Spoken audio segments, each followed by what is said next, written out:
When people hear the words post-traumatic, their minds usually switch to the stress disorder. But what if I told you trauma could also cause growth? That in fact, a traumatic experience could have a beneficial outcome on someone's life. My name is Cadet Bradley Cho.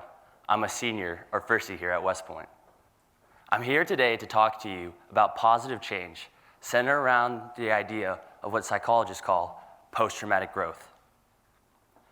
The UNC Charlotte Department of Psychology defines post-traumatic growth as positive change experienced as a result of the struggle with a major life crisis or a traumatic event. They go on to state that just because individuals experience growth does not mean that they will not suffer. And I'd also like to add that there's a full spectrum of trauma. And just because you find something to be traumatic doesn't mean others will. And that's okay. Now, at this time, I kindly ask you to close your eyes for a moment and think back to a traumatic event in your life. If you're fortunate enough to be struggling with this, think of a family member or a friend who's experienced a traumatic event and put yourself in their shoes.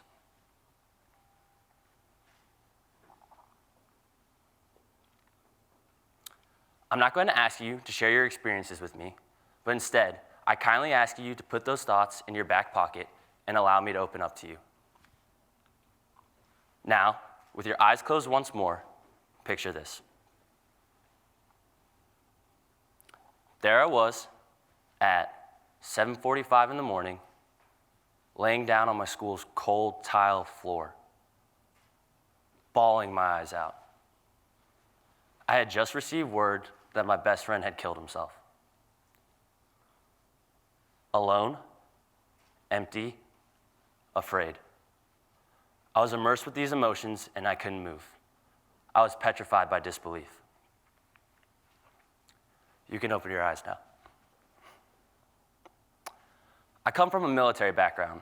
My father, uncle, brother are all graduates of this institution. I've lived in 9 different states to include Germany for a grand total of 14 different homes. My time at West Point will be the longest I've lived in one place in my entire life. Since I was constantly moving, I learned fast that I needed to be good at making friends. Friends are what make a new place, location, country feel like home. I had the great fortune of spending most of my time in these various different places with an abundance of friends.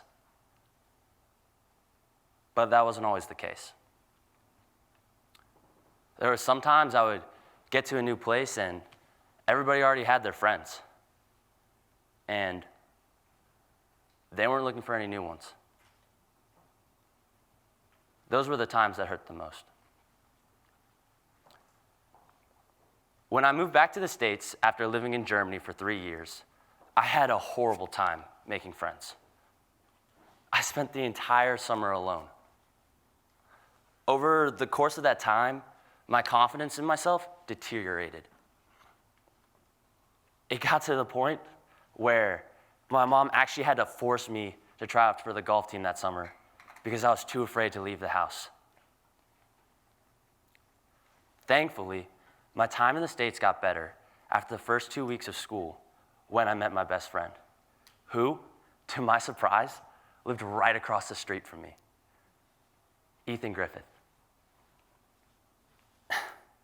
Every morning, he would pick me up and drive me to school.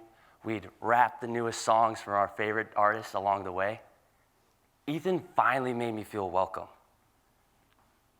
Over the course of the next several months, we played countless hours of video games, chased girls, ate an irresponsible amount of food, and partied the nights away.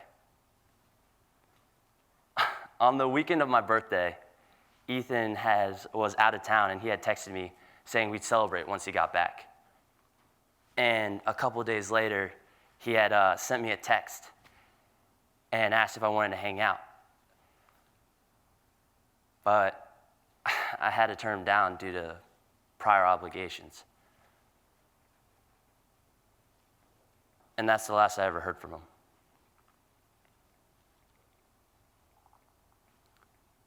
So there I was at 7:45 in the morning, laying down on my school's cold tile floor, bawling my eyes out. I've never cried so hard in my life. The worst part is, nobody saw it coming. The person who helped me break out of my shell was gone.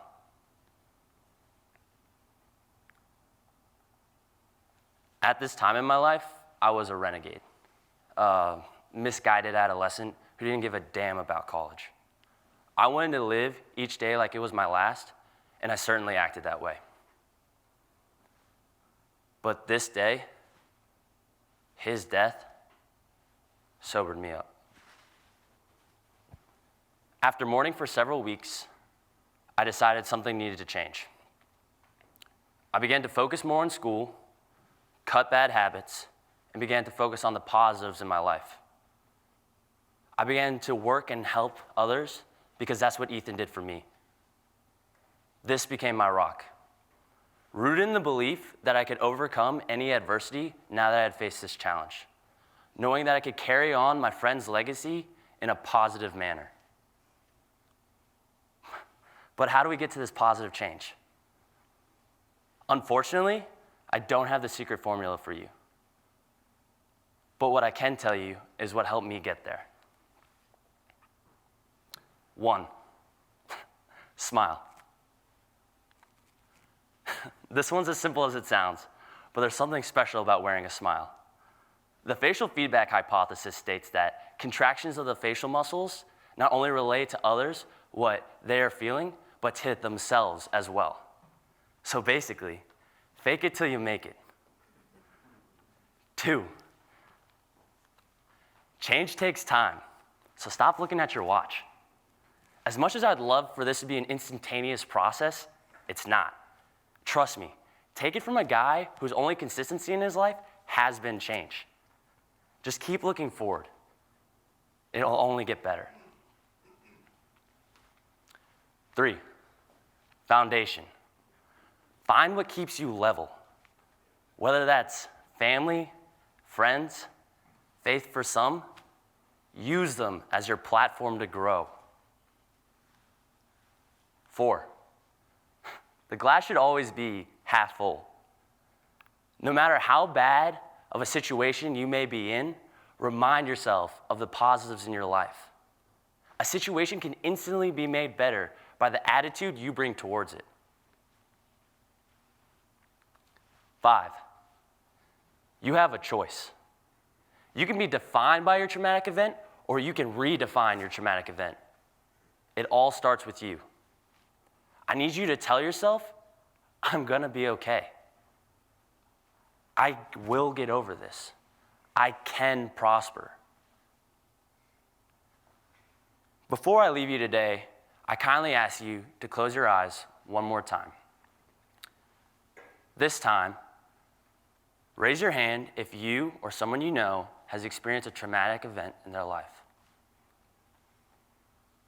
Now, with your hand still raised, open your eyes and take a look around. 6, you are not alone. Whether it's with what I've provided you here today or through your own means, spread this message. Let us create a positive change in this world through our tragedies. Thank you.